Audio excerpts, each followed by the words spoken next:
আজ সকাল সকাল উঠে গুটি গুটি পায়ে সোজা চলে গেছিলাম সমুদ্রে। সকাল 7টার সময় গিয়ে দেখি চারিদিকে কত লোক বাঁচিয়ে কিছু ফটো আর ভিডিও শুট করে সোজা চলে গেলাম ব্রেকফাস্ট করতে সুদীপার রান্নাঘরে। নমস্কার, আমি অন্বেষা। পুরীর তৃতীয় দিনের ব্লগে সবাইকে স্বাগত জানাই। আজ শনিবার, তাই আজ আমাদের ব্রেকফাস্টে লুচি আলুর দম। ব্রেকফাস্ট সেরে ফিরতে না ফিরতেই বর টানতে টানতে নিয়ে গেল সমুদ্রে স্নান করার জন্য, কিন্তু আমি আজ তো কিছুতেই স্নান করব না, তাই অল্প গা ভিজিয়ে সোজা গিয়ে বসে পড়লাম ছাতার তলায়, প্রতি ঘন্টায় 50 টাকা ভাড়া দিয়ে। আমাদের বলে রাখি, এই সময় কিন্তু পুরীতে কলকাতার মতোই সকালে আর রাতের দিকে বেশ ভালো ঠান্ডা ছিল।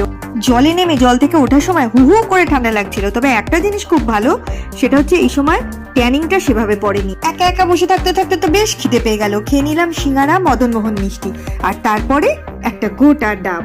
রুমে এসে ফ্রেশ হয়ে চলে গেলাম লাঞ্চ করতে। আজ নিয়েছিলাম ভেজ থালি, ছিল শুক্তো, ডাল, আলু ভাজা, বাঁধাকপির তরকারি, আর সাথে আমরা এক্সট্রা নিয়েছিলাম আলু ফুলকপির তরকারি।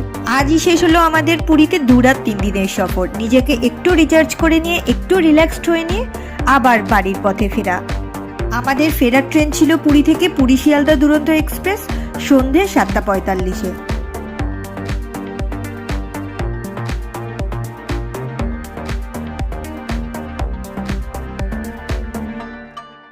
এরপর ট্রেনে উঠে নিজেদের সিট দেখে বসে পড়লাম। খাজা খেতে খেতে ঠিক রাইট টাইমে আমাদের ট্রেন ছেড়ে দিল।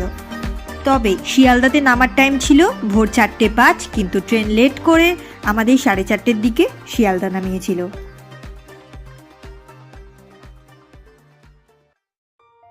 বাবা, নেমে আমার যা ঠান্ডা লাগছিল, আমি তো একেবারে মাথায় মুড়ি টুড়ি দিয়ে একেবারে কাবু হয়ে গেছিলাম। এমনিতেই আমি একটু শীত কাতুরে। এরপর আমাদের এদিকে ট্রেন ধরে আমরা চলে এলাম ইছাপুরে। গতকালই শুনেছিলাম বাবা অসুস্থ হয়ে পড়েছে, তাই নৈহাটি না গিয়ে আমরা চলে গেছিলাম ইছাপুরে। তারপর সেই দিনটা থেকে আবার সন্ধেবেলা আমরা নৈহাটি ফিরে এসেছিলাম। আমার এই পুরো পুরী সিরিজটা তোমাদের কেমন লাগলো অবশ্যই কমেন্টে জানিও, আর ভালো লাগলে সাবস্ক্রাইব করে দিও।